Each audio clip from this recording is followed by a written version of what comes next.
Hello friends, कैसे हैं आप सब। आशा करती हूँ कि बहुत अच्छे होंगे। और आज मैं लेकर आई हूँ परमात्मा की नाराजगी क्या है और परमात्मा जब किसी से प्रेम करते हैं तो उसकी वजह क्या क्या है।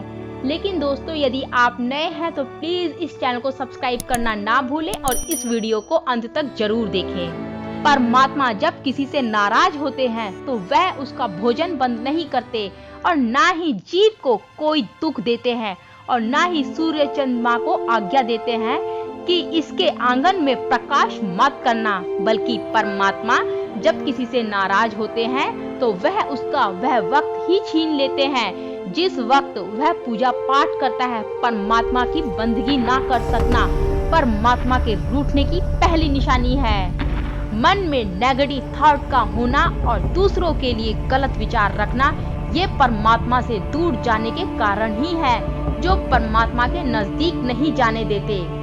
अगर किसी और का दुख देखकर आपको भी दर्द होता है तो इसका मतलब है कि आपकी आत्मा में परमात्मा का वास है। कोई भी कर्म करने से पहले एक बात का हमेशा ध्यान रखना चाहिए कि ईश्वर की नजर सब पर होती है। अच्छे लोगों की ईश्वर परीक्षा बहुत लेता है लेकिन साथ नहीं छोड़ता, और बुरे लोगों को ईश्वर बहुत कुछ देता है लेकिन साथ नहीं देता। जो कुछ भी है तुम्हारे दिल में सब ईश्वर को खबर है। तुम्हारे हर हाल पर भगवान की नजर है। जब तक ईश्वर तुम्हारे साथ है तब तक दुनिया की कोई भी ताकत तुम्हें हरा नहीं सकती। कर्म का फल इंसान को उसी तरह ढूंढ लेता है जिस तरह बछड़ा सैकड़ों गायों के बीच में अपनी माँ को ढूंढ लेता है। मन का झुकना बहुत जरूरी है। केवल सर झुकाने से परमात्मा को प्राप्त नहीं किया जा सकता। प्रार्थना शब्दों से नहीं, हृदय से होनी चाहिए, क्योंकि ईश्वर उनकी भी सुनता है जो बोल नहीं सकते। किसी व्यक्ति की मदद कर आप ईश्वर के एक पुण्य कमाने के सहभागी बन जाते हैं। यकीन करो, जब ईश्वर देगा तो बेहतर नहीं बेहतरीन देगा। ईश्वर को अपना मित्र बना लो, फिर तुमको कामयाब होने से कोई नहीं रोक सकता। मौन प्रार्थनाएं जल्दी पहुंचती है ईश्वर तक, क्योंकि वो शब्दों के बोझ से मुक्त होती है। ईश्वर पर विश्वास बिल्कुल उस बच्चे की तरह करो जिसको आप हवा में उछालो तो वो हंसता है, डरता नहीं है, क्योंकि वह जानता है कि उसे गिरने नहीं दोगे।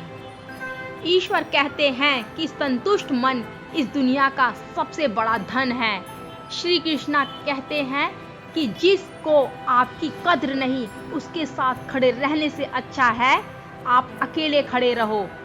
हर इंसान के जीवन में एक समय ऐसा जरूर आता है जब उसे ये महसूस होता है कि इस दुनिया में ईश्वर के अलावा कोई अपना नहीं है।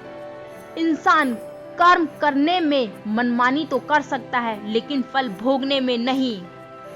अगर आपको कोई अच्छा लगता है तो अच्छा वो नहीं है, अच्छे आप हो, क्योंकि उसमें अच्छाई देखने वाली नजर आपके अंदर है। कल की फिक्र मत करो, जिस भगवान ने आज तक संभाला है वो आगे भी संभाल लेगा। अपनी तरफ से पूरी कोशिश करो और बाकी सब ईश्वर के ऊपर छोड़ दो। ईश्वर के सामने जो झुकता है वो सबको अच्छा लगता है, और जो सबके सामने झुकता है वो ईश्वर को अच्छा लगता है। ईश्वर आप पर तभी विश्वास कर सकते हैं जब आपको खुद पर विश्वास हो, क्योंकि ईश्वर बाहर नहीं हमारे अंदर ही है। जब ठोकर खाके भी ना गिरो तो समझ लेना कि ईश्वर ने तुम्हारा हाथ अपने हाथ में पकड़ के रखा है। ईश्वर उनसे बात करते हैं जो उन्हें सुनना चाहते हैं और उनकी सुनते भी हैं। ईश्वर की न्याय की चक्की धीमी जरूर चलती है लेकिन पिसती बहुत बारीक है दोस्तों। यदि आपके पास सिर्फ ईश्वर है तो आपके पास सब कुछ है जो आपको चाहिए। जो बाहर की सुनता है वो बिखर जाता है, जो भीतर की सुनता है वो संवर जाता है। जब भी आपसे कोई चीज छिन जाए तो समझ जाओ ऊपर वाला आपको पहले से कुछ बेहतर देना चाहता है। जो मनुष्य लाइफ में सत्य के मार्ग पर चलता है उसका सफर ईश्वर के पास आके ही समाप्त होता है। सच्चे मन से ही की गई प्रार्थना ईश्वर तक जरूर पहुंचती है।